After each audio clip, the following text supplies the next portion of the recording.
আমরা সবসময় বলেছি যে বাংলাদেশে আমরা লোকাল ক্যাপাসিটি বিল্ড করতে চাই। আমরা যেরকম করে মাঠ বৃদ্ধি করছি সেই পরিমাণ কিউরেটর আমাদের কাছে নেই। আর এই কিউরেটরের যে শিক্ষাগত যোগ্যতা দরকার অনেকেরই ছিল না, কারণ অনেকে হয়তো অনেক লোয়ার লেভেল থেকে উঠে আমরা তারা কিউরেটরশিপ এসছে। বাট অ্যাজ দ্য সায়েন্স যত ইমপ্রুভ করছে কিউরেটরশিপটা আরও বেশি ইম্পর্টেন্ট হচ্ছে। আনফর্চুনেটলি ধরেন আমাদের মতো দেশে অন্যান্য পেশা যেভাবে শিক্ষিত সমাজ থেকে আসছে সেইভাবে কিউরেটরশিপে ওরকম আসেনি কেউ। সেটা হয়তো আমরা ওরকম সম্মাননা দিতে পারিনি। আপনি জানেন যে recently BCB new pay scale করেছে কিউরেটরদের জন্য, যাতে করে আমরা শিক্ষিত এবং আরও কোয়ালিফাইড ইন্ডিভিজুয়ালকে কিউরেটরশিপে আনতে পারি, এবং সেটার পদক্ষেপ অনুযায়ী আমরা এই প্রোগ্রাম শুরু করেছি। এটা আমরা আশা করব প্রতি কোয়ার্টারে একটা করে প্রোগ্রাম করে যাতে সারা বছরব্যাপী ট্রেনিং করা যায় এবং আস্তে আস্তে আমাদের নিজস্ব সক্ষমতা বাড়ানো যায়।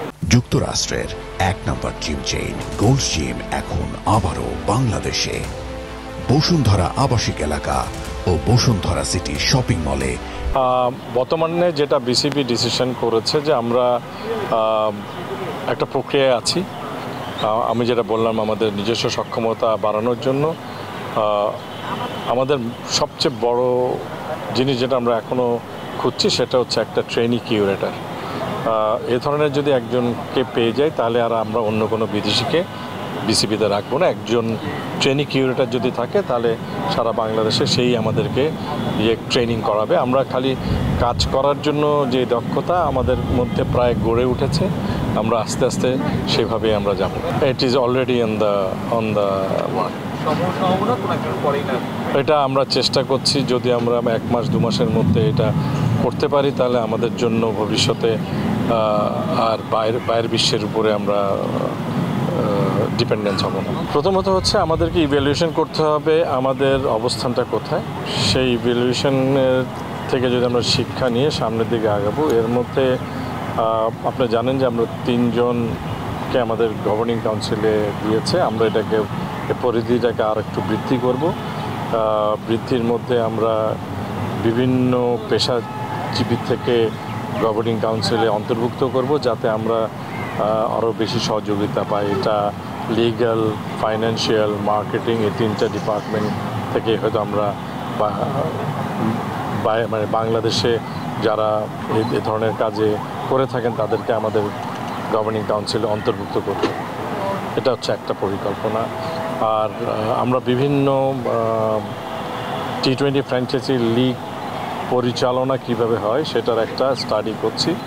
আমরা বোর্ড থেকে কিছু গাইডলাইন পেয়েছি। সেই গাইডলাইন অনুপাতে আগামী সপ্তাহের মধ্যে আমরা একটা টেন্ডারিং প্রসেস, ইভেন্ট ম্যানেজমেন্টের একটা টেন্ডারিং প্রসেসে যাব, এবং যারা এই ধরনের কাজ করে থাকেন, কারণ আমরা হুট করে একটা কপি করব, সেই কপিটা যে বাংলাদেশের জন্য ভালো হবে সেটাও ঠিক নয়। তো আমরা একটা ইভেন্ট ম্যানেজমেন্ট বা স্পোর্টস ম্যানেজমেন্ট কোম্পানির সাথে আমরা সম্পৃক্ত করতে চাচ্ছি, যারা আমাদেরকে কিছু দিক নির্দেশনা দেবে, আমাদের ফাইন্যান্সিয়াল মডেলটাকে স্ট্রাকচার করবে এবং কিভাবে এটা সাস্টেনেবল হয় সেটাই আমাদের প্রধান আগ্রহ থাকবে। আমরা আশা করব যে এটা অগাস্টের মধ্যে আমরা হয়তো নতুন ফ্র্যাঞ্চাইজি নেবার যে প্রক্রিয়া সেটা শুরু করব, এবং সেপ্টেম্বরের মধ্যে আমরা একটা টাইমলাইন রেখেছি যে নতুন ফ্র্যাঞ্চাইজিগুলার নিযুক্ত করা। ড্রাফটটা আর একটু পরে। প্রথমত আমরা একটা টাইমলাইন করেছি, সেই টাইমলাইনগুলো হচ্ছে, ড্রাফটটা আমি মনে করি অক্টোবরের আগে হবে না, কারণ আমরা যদি দেখি আমাদের যে সময়টুকু রয়েছে সেই সময়টুকু আমরা যেভাবে বলেছি যে স্পোর্টস ম্যানেজমেন্ট কোম্পানির এমপ্লয়মেন্ট মিড অগাস্টের মধ্যে যদি আমরা শেষ করতে পারি, অগাস্টের শেষের মধ্যে আমরা ফ্র্যাঞ্চাইজি নিযুক্ত করার প্রক্রিয়ায় যাব, যেটা সেপ্টেম্বরে যদি আমরা সেটা শেষ করি তাহলে হয়তো অক্টোবরে আমরা ড্রাফটে যেতে পারব। 11তম বিপিএলের মাধ্যমে আমাদের পূর্বের সকল চুক্তি শেষ হয়েছে। সুতরাং বিসিবি এখন কারো কাছে কোনো চুক্তিবদ্ধ নই, প্রোডাকশান থেকে শুরু করে স্পন্সরশিপ থেকে শুরু করে এবং ফ্র্যাঞ্চাইজি। সুতরাং আমরা এখন একদম বেস লেভেল থেকে শুরু করব। সো নতুন ফ্র্যাঞ্চাইজি তে যারা অতীতেও ছিলেন তারাও অ্যাপ্লাই করতে পারবেন, যদি না তারা কোনোভাবে ডিফল্টার হয়ে থাকেন। আমরা যখন ফ্র্যাঞ্চাইজি যে স্পোর্টস ম্যানেজমেন্ট কোম্পানির সাথে আমরা বোর্ড মিলে একটা সিদ্ধান্তে আসব যে কী ভিত্তিতে ফ্র্যাঞ্চাইজিগুলো নিয়োগ করা হবে, সেই ভিত্তিতে যদি বিদেশি মালিকানাধীন কাউকে দিতে হয়, অতীতে অবশ্য ছিল কিছু কিছু জায়গায় আমরা শুনেছি ইংল্যান্ডের মালিকানাধীন বা বাঙালি যারা ইউএসএ থেকে তারাও করেছে শুনেছি। তো সেই প্রক্রিয়াগুলো আমরা অগাস্টে যখন আমরা ফ্র্যাঞ্চাইজি নিয়োগে যাব তখনই আপনাদের জানাতে পারবো। আমরা মাঠগুলা এই আগামী সপ্তাহের দিকে আমরা বিপিএলের তরফ থেকে মাঠগুলোর একটা অডিট করব। কারণ আপনি জানেন যে বিপিএল করতে গেলে মাঠগুলোর মিনিমাম আইসিসি রিকোয়ারমেন্ট মিট করতে হবে। এখানে প্রোডাকশন ফ্যাসিলিটি থাকতে হবে, টিমগুলো থাকার জন্য ভালো আবাসন থাকতে হবে। সেই অনুপাতে আমরা অন্যান্য ভেন্যুগুলোকেও একটু ইভ্যালুয়েট করব যে সেগুলা কি ওই মিট করতে পারবে কিনা, বা আমরা যদি আগামী 4 মাসের মধ্যে ওগুলোকে ঠিক করতে পারবো কিনা, তখনই আমরা সিদ্ধান্ত নিব যে আমরা মাঠের সংখ্যা বাড়াতে পারবো। কোন কোন ভেন্যুগুলো আপনারা অডিট করবেন, মানে শর্টলিস্ট হয়েছে কিনা? শর্টলিস্ট আপনার তো বাংলাদেশে তো আর আহামরি অনেক ভেন্যু নাই, তিনটার বাইরে বা আর যে কটা আছে যে কটাতে ধরেন আন্তর্জাতিক খেলা হয়েছে। আপনি যদি বলেন বগুড়াতে আন্তর্জাতিক খেলা হয়েছে, খুলনায় আন্তর্জাতিক খেলা হয়েছে, বরিশাল যদি তার মধ্যে শেষ হয়, বরিশালেও মাঠটার প্রক্রিয়ায় ডিজাইন প্রক্রিয়ায় সকল মানে স্থাপনা আছে, কিন্তু এটা যদি শেষ হয়, কারণ মাঠের কাজ চলছে, এটা শেষ হবে কিনা আমরা জানি না। তো আপনি যদি ধরে নেন এই 3টা ভেন্যুকেই ম্যাক্সিমাম যদি কোনোভাবে কোয়ালিফাই করে, তারপরে সিদ্ধান্ত হবে যে আমরা কি 3টাতে করব না, 4টাতে করব না, 5টাতে করব, সেটা পরবর্তী সিদ্ধান্ত। রাজশাহীটা ওইভাবে আপনারা বিবেচনা করছেন না, যেহেতু আন্তর্জাতিক ম্যাচ? রাজশাহী এই পর্যায়ে আন্তর্জাতিক ম্যাচ করার মতো অবস্থান নেই। তবে আপনি জানেন যে ন্যাশনাল স্পোর্টস কাউন্সিল এর একটা প্রক্রিয়া করেছে, আমরা তাদেরকে বেশ কিছু সহযোগিতা করছি এবং কি করলে আমরা ম্যাচ করতে পারবো সেটাও দিয়েছি। সো রাজশাহী সম্পর্কে আমরা জ্ঞাত আছি। রাজশাহী যদি সেটা সময় মতো পূরণ করতে পারে তাহলে তারাও কনসিডার হবে। রাজশাহী কেন, যে কোনো ভেন্যু তারা যদি ভেন্যুর যে মিনিমাম রিকোয়ারমেন্ট কোয়ালিফিকেশান আছে সেটা যদি পূরণ করতে পারে, আমরা অবশ্যই চেষ্টা করবো সেসব জায়গায় খেলা নিয়ে যাওয়া। মিনিমাম রিকোয়ারমেন্টের মধ্যে ফ্লাড লাইটও পড়ে।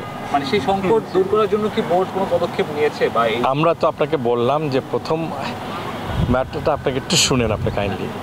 আমরা অডিট করব। অডিট করলে লেখা থাকবে বাথরুম ঠিক করতে হবে, ড্রেসিং রুমের ফার্নিচার লাগবে, ফ্লাড লাইট লাগবে। সো এটা সব নেওয়ার পরে আমরা এনএসসির সাথে বসবো যে কি করা যায়। আমাদেরকে প্র্যাকটিক্যাল হতে হবে। আমাদের দেশে তো সব কিছু বললেই হয়ে যায় না, সেটা প্রক্রিয়াগত ব্যাপার আছে।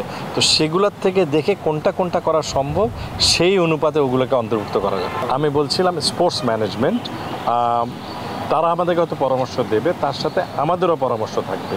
As custodian of the event আমাদের অভিজ্ঞতাও অনেক কিছু বলে যে আমাদের যেই ভুলগুলো করেছে সেগুলো যেন না করি। এবং একটা জিনিস আমি বলে নিতে চাই, এবং আগেও বলেছি, আমাদের বোর্ডের থেকে আমাদের প্রেসিডেন্ট সাহেবও বলেছেন, আমরা স্বচ্ছ ট্রান্সপারেন্ট বিপিএল হবে।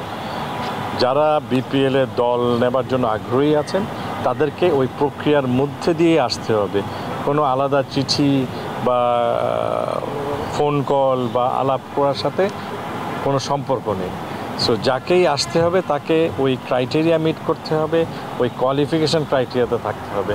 অতীতে আমরা অনেক সময় একটা ইউআই দিয়েছি, তারা একটা 2 পেজের চিঠি দিয়েছে, তার ভিত্তিতে আমরা তাকে নির্ণয় করেছি, সেটা হওয়ার সম্ভাবনা নেই। আপনি দেখেছেন কিউরেটার কোর্স হয়েছে, আপনারা জানেন আমরা 4 জন ট্রেনিং কিউরেটার নিয়েছি এবং এই 4 জনকে আমরা এই মাসে পার্মানেন্ট করব এবং তাদেরকে 4টা ভেন্যু দেওয়া হবে। এবং একইভাবে আমরা প্রথমে আমরা কথাটা শুনেননি, আমরা রিস্ট্রাকচার করেছি। আমাদের এখন ডেপুটি কিউরেটার, অ্যাসিস্ট্যান্ট কিউরেটার এবং কিউরেটার। সো এই যে গোষ্ঠীটা আছে এদেরকে আমরা বিভিন্ন মাঠে ডিস্ট্রিবিউট করে দিই। এবং যেটা প্রথমেও বললাম যে আমাদের নিজস্ব সক্ষমতা আমরা বাড়াবো। বিসিবির 3টা জায়গায় ইকুইপমেন্ট আছে। আজকে সিদ্ধান্ত আগেই বোর্ডে হয়েছে, আরও 2টো full fresh gymnasium outside Dhaka ready করাবে। কারণ আমরা যে কটা ভেন্যু আছে প্রত্যেকটি ভেন্যুতে একটা ফুল স্ট্রং জিমনেশিয়াম থাকবে যাতে আন্তর্জাতিক খেলা এবং লোকাল প্লেয়াররা ব্যবহার করতে পারে। For more updates, subscribe to our YouTube channel and click on the bell icon. Follow us on Facebook and Instagram. Download T-Sports app to enjoy exciting games and highlights. Visit tsports.com.